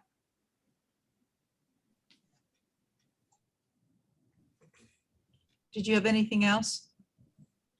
Oh, me? No. Okay. Did I couldn't tell on here, where are those 12 spaces that Planning Commission had requested be added? Where'd you end up putting those? We actually with moving the dumpster location from where it is, RJ, do you have the latest plans that we submitted the 10th of August? Yes, it might be a little bit of a bear to download since I was Can you not. just use your little pointer and tell us where they are? Yeah, so this color rendering was the one originally submitted. So it's a little out of date regarding the dumpster enclosure. I believe it was over here. Yeah, in that's the where it was revision. supposed to. Yep. Right. So they were able to relocate that and gain the 12 spaces. And I can download the full plan set for screen sharing if you want me to. It just may take a couple moments. Yeah, I mean, if council wants to see it, I think it would be worth it. But you know, we did a couple things. We, as RJ said, we moved the dumpster pad location, which freed up a couple spaces. We managed. Yeah, there you go. So that was actually quicker than I thought it would be. we managed to pick up a couple more up there at the top, where you see that 13 spaces up at the very top. We only had 8 there before. So we picked up a few more there. We picked up 3 on the side where the dumpster pad was. And then in the front, we are only required to have 1 van ADA space. So we narrowed up the other 2 ADA aisles to the standard 5 foot. And I think we squeezed 1 or 2 more spaces in the front of the buildings as well. Okay. All right. Good job. And you can actually see on this plan where the stairs come down from Blazer Drive as well. Good. All right, those were my 2 concerns. Is there any other questions? Are we ready for a motion here? Madam President? Yes, council member. Who is I saying just- yes? Sponholz. That's my name. Thank you. I just had a question because I honestly don't know exactly what the law says today because there's been so many changes with alcohol sales, but I assume a brew pub is a restaurant, but a brew pub, as I know them, also can be a retail outlet for the sale of beverages for offsite consumption. So I thought there was some, and by the way, I'm real happy about a brew pub being down there, but I thought there were rules and regulations relating to proximity to schools, churches, daycares, and you have a daycare. Yeah. It's a question. I don't know what the current law states. Sure. Kevin, are you on still that you could maybe chime in on that? I just sent him a microphone request. And Todd, I'll send you one too for good measure. Yes. Can you hear me? Yeah. Okay. Good evening, everybody. Shelley, I'm not sure what the distance is. And on-site consumption is what is intended as opposed to off-site sale. I can tell you that it wasn't raised as a concern from the tenant for the childcare facility. And so I don't know, but I appreciate the comment. I'll look back into it and see, but I don't know what the actual distance required between, if any. Right. They've been changing the laws. Well, I really brought it up for that reason, just as an FYI, because I certainly hope that we can get this commercial retail part of this development underway. And the other thing that I just wanted to, the comment I had was, I agree with one of the recommendations in our engineer's letter, which actually follows, Kevin, what you actually said, I think in the last meeting, or I think it was in the last meeting you spoke, which is that you would, if there was a need for additional parking, then the 147 that we're currently talking about, that you would foresee that there would be the ability to use the Port Authority parking area. And well, my question, my ask, I guess, is that our engineer recommended that you should seek such an agreement with the Port Authority that you could, as overflow, use a certain amount of spaces within the park and ride. Have you talked to? We've had a lot of discussion with the Port Authority, not specifically about attaining any kind of easement or reciprocal access and easement agreement, but really to convey what the plan was for the overall development and to encourage them to participate, which they absolutely are. We probably first met 3 years ago with Breen Massiotra at the Port Authority, and we've been in regular contact with her and have shared all of our plans for development along with Continental's plans as well. Yeah, I'm just concerned. I like the fact that you've been able to actually recover green space that you didn't know that you would per the original plans. That's great. I'm not personally in favor of having more parking, more impervious surfaces than is necessary. But there's also reality to the fact that what's a 10,000 square foot daycare today could become something very different and more parking intensive someday in the future. So I'm just putting it out there that I think that to get to the code requirements, which I don't think the 189 even contemplates more restaurants, that actually, which we're potentially allowing you 147 based on an ordinance that would otherwise require 189 based upon the tenant mix that you have proposed to date. So what I'm suggesting is that should there be changes in the future, it would be very beneficial for you to have a backup plan with the Port Authority to be able to utilize spaces, because from what I believe I've heard from you, you intend to use the one remaining parcel that's subdivided out for townhouses, which won't allow for, I assume, any additional parking to benefit the retail. So those are my comments. Are there any other comments?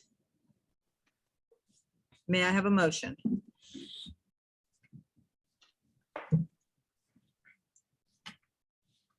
Madam President, Councilmember Smith. I'll read the long one again. I'd like to make a motion to approve the preliminary final subdivision land development application for phase 2 of the Mccandless Square retail commercial portion submitted by MSRP LLC located on Blazer Drive, block lot 944-A-226, contingent upon all items being addressed as identified in the Planning and Development Staff Report dated August 10th, 2021, and the Town Engineers Review Letter dated July 30, 2021. Okay, second, Councilmember Swiger. Are there second chance questions, comments?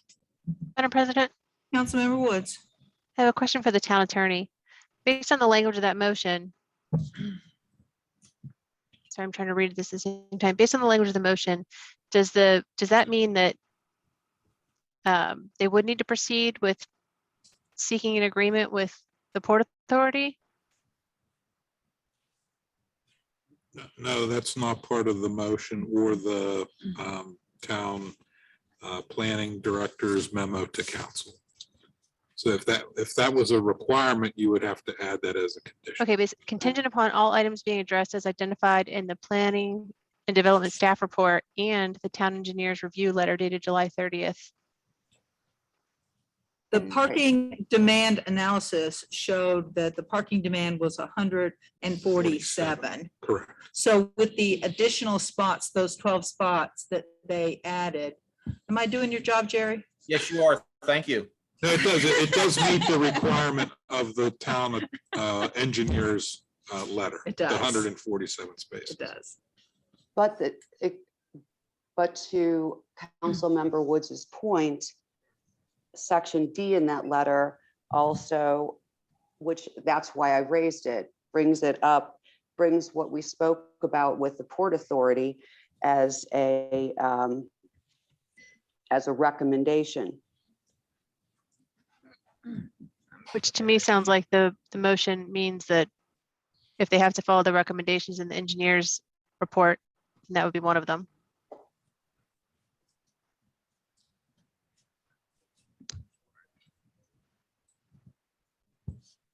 Is that 11C2? Is that what you're looking at? Which one of these you're looking at? Yes, 11C. Which one? 11C2, paragraph 3D, 11C2. Okay.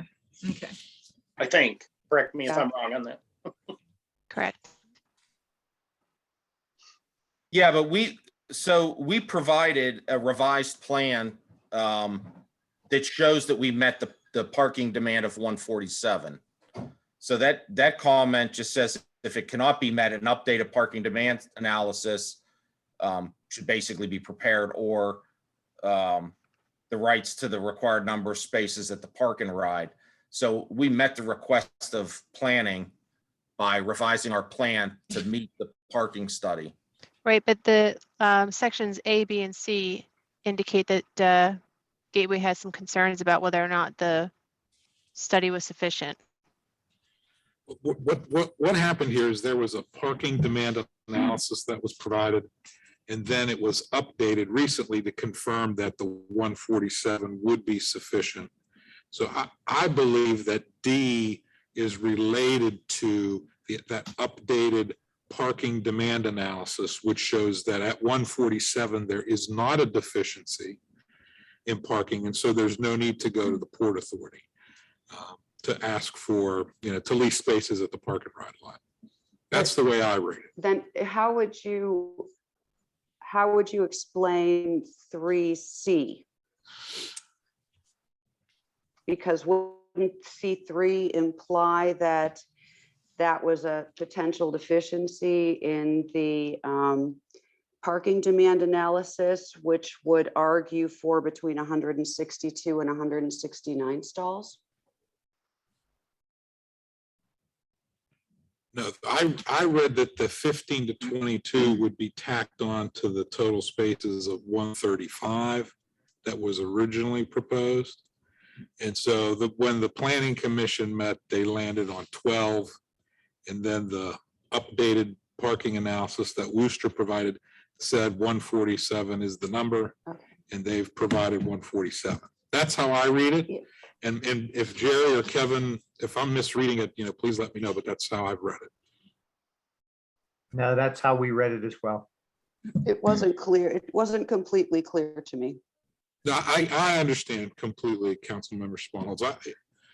These things are not always written in a way, or when you read them all together, that sometimes it's as clear as mud. So what we're saying is that on July 30th, when Gateway wrote this report, it was prior to the August Planning Commission meeting. And then, so by that point, there was another parking demand analysis that said 147, and now they've met the 147 threshold. And so if Gateway were to rewrite this letter today, they would feel comfortable with 147. Yes. Is RJ available to weigh in on, I know we don't have Dan with us today. Yeah, here, let me pin myself so y'all can see me. I'm not a traffic engineer. I'm not going to try to play one on TV tonight because that's a little above my head. But I can confirm that, this letter was dated before the Planning Commission meeting, so it hasn't been updated to reflect any of the discussions that came out of that. The Planning Commission was comfortable with 147.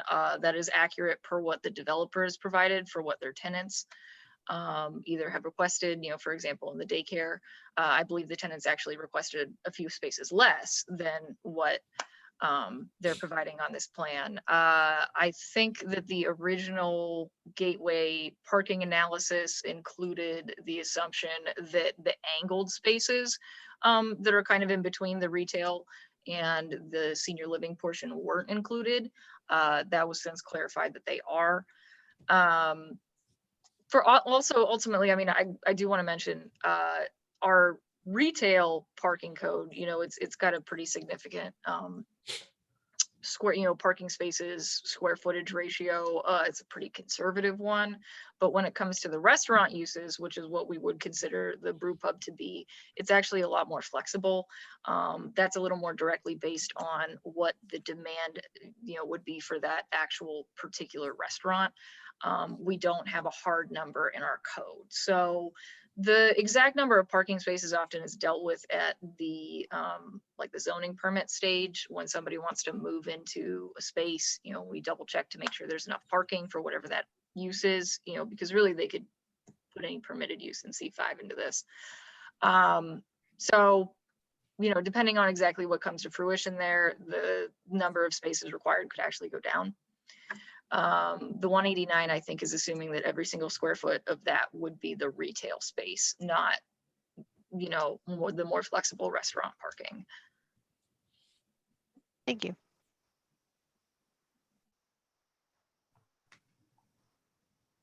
Any other questions?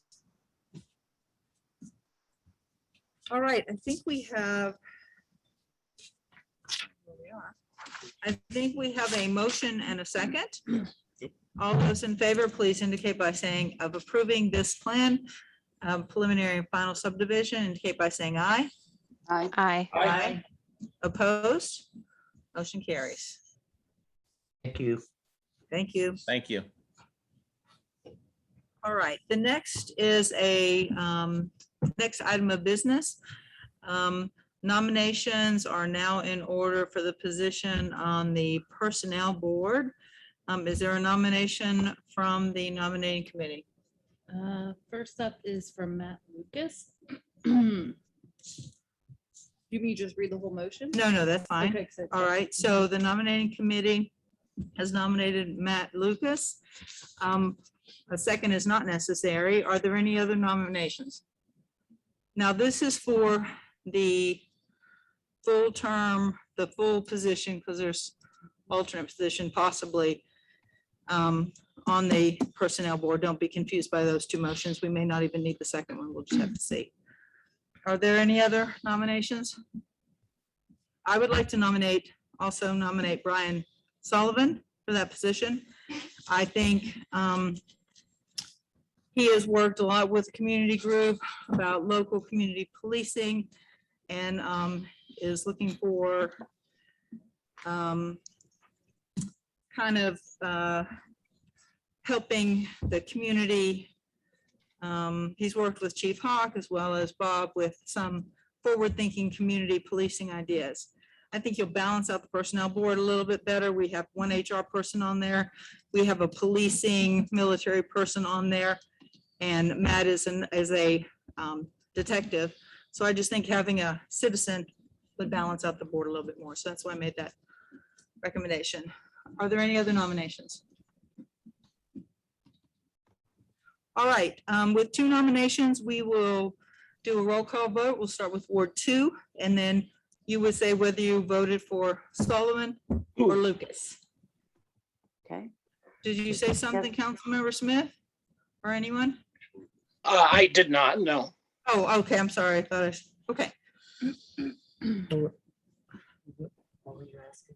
Did you have a Who question? nominated who again? I got confused with all the I nominate Matt Lucas. Lucas. Okay. And I'm sorry, Madam President, now I do actually have a question. I just read your mind. So are we appointing just one or two? One right now. So that is for this first position. The second position shouldn't even be on there because Matt is a alternate. So if Matt is elected on that committee, if Matt is elected, then that would open up the alternate position. So we were going to vote on that if he was elected to this position. If he's not, then there shouldn't be the e-motion even on there. Okay, I see. Okay, I'm sorry, that is a little confusing. Okay, all right. Any other questions? Okay, Ward 2. Sullivan. Okay, Ward 3, Sullivan, Ward 4, Lucas, Ward 5, Sullivan, Ward 6, Lucas, Ward 7, Sullivan, Ward 1, Sullivan. 1, 2, 3, 4, 5. Sullivan. 7-2. 5-2. Sorry. 5-2. All right. So Matt Lucas will still stay as the alternate. So we do not need to make the, the E motion at all. All right. F is a resolution. This was a housekeeping item that came up. There needs to be somebody appointed, an elected official, to be a representative for the town of Mccandless for the MIDA. We just have to appoint one for purposes of IRS code. A previous member of council was appointed, and so we have to put a new member on there. So instead of making a person, we thought we'd make it a position. So as you saw in your packet, it was just the president of council would be that person. So if you want to make it somebody else, you can make it, we can make it somebody else, but we just randomly picked president.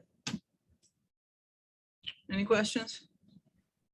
Okay, the floor is open for motions. Councilmember Woods. Madam President, I move to approve resolution number 14 of 2021, appointing an applicable elected representative for the town of Mccandless to the MIDA.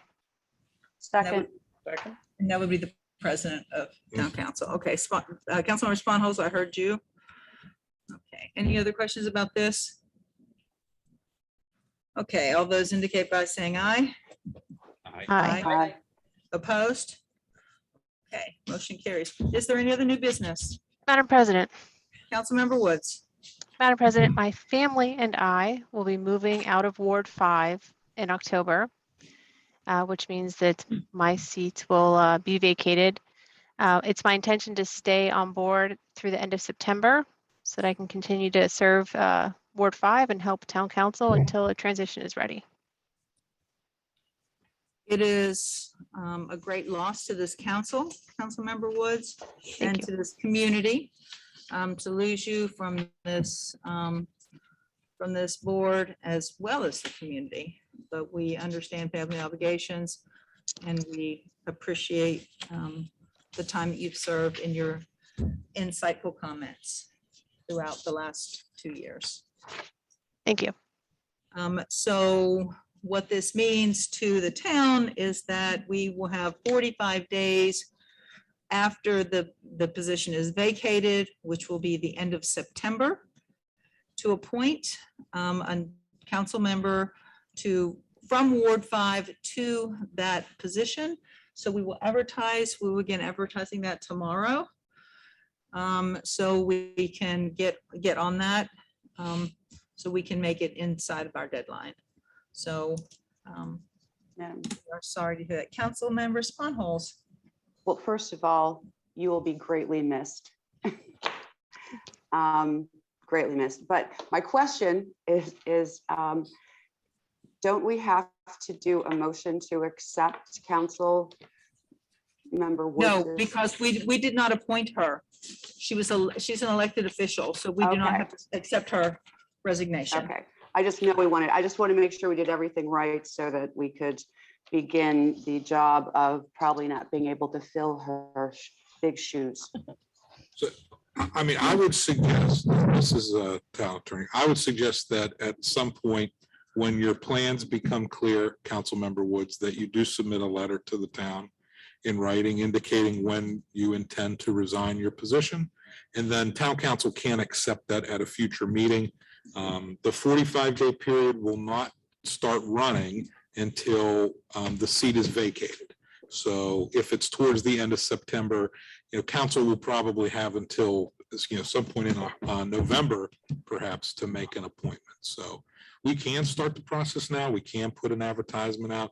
But I would suggest that we do get something in writing and council does accept it at some point in the near future. Again, not saying that we did anything wrong tonight, but just whenever you get around to it, I know how plans can be fluid at this point, but at some point, I would suggest that a letter be submitted. Absolutely. So if we reject her resignation, then, okay, so there we are. The problem is solved, which is the reason it makes no sense to accept a resignation. I understand, but it does, I like that to happen so that the clock has an official starting point. And I can tell you that I've sat through many meetings when resignations have been offered and members of council have voted no because they didn't want to see the member go. So but I understand your perspective, Madam President. All right, is there any other new business? Is there a motion to adjourn? So moved. Anybody? All right, all the Zoomers made the motion. We're gonna keep Angela here by just not right. adjourning the meeting. The meeting will continue forever and then she can't leave. Councilmember Clunin, is there a second? Second. Councilmember Sponholz. All right, all those in favor indicate by saying aye. Aye. Aye. Opposed? Meeting is adjourned. Thank you all, everyone. Good night, everyone.